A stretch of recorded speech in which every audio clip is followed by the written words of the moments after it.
Peggy 18. Fighting is my job. That's what I do for a living. That's what I've been doing since I'm 7 years old every day. I'm fighting because I like the science of it. For me, it's a passion, it's a sport. I'm a martial artist, and that's what I love to do. GSP is George St. Pierre, the current welterweight champion of the UFC. He's a phenomenal mixed martial artist. He's such an expert in his field. And the chance to work with a guy like George is a tremendous opportunity. I'm here to make the video game, actually to help the guys help the team, to give them some insight of what I think, to make it more authentic, make it more real. Throughout the development of this game, we've been heavily influenced by MMA, karate, kung fu, wrestling, jiu-jitsu, and that, in a lot of ways, mirrors George's fighting style.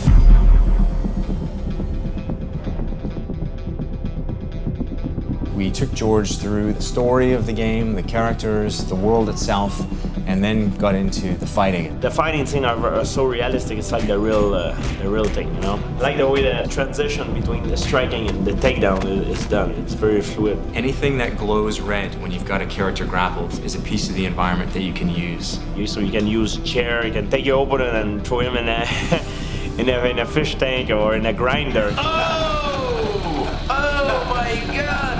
He wanted to get his hands on the game. You know, he almost kind of wanted to take the controls from Mike and play himself. It was like the dark side of George wanted to bust loose. Like me, when I play video game, I like to be a villain. In life, I'm a good person, but when I play, I'm like the most evil person I can be. And then we brought in Liberty Walker and Soda Yuyama, two guys who've been key to the development of our fighting and our locomotion. And the great thing about these guys meeting George is that Soda and Liberty are both fighters themselves. Whenever we are trying to implement some new moves, we get up, start throwing the punches, then see how it feels. So we would often work through what worked mechanically from our martial arts background, trying to keep with more believable moves. Soda and Liberty are very committed in what they do. They're very meticulous in their work. So Soda, you want to bring up on your end like the jump kick?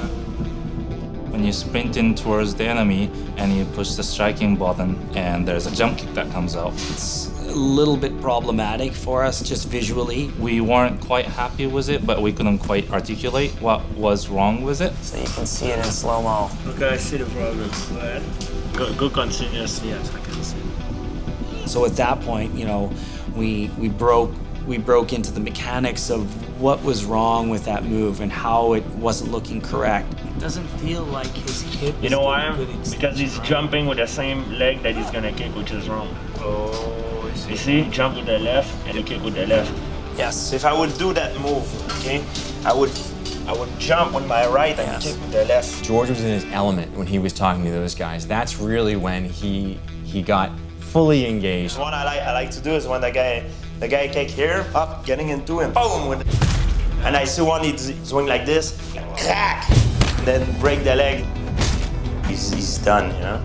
Tweak this, tune this, make this a little bit different, and we'll be even closer to having truly authentic fighting experience.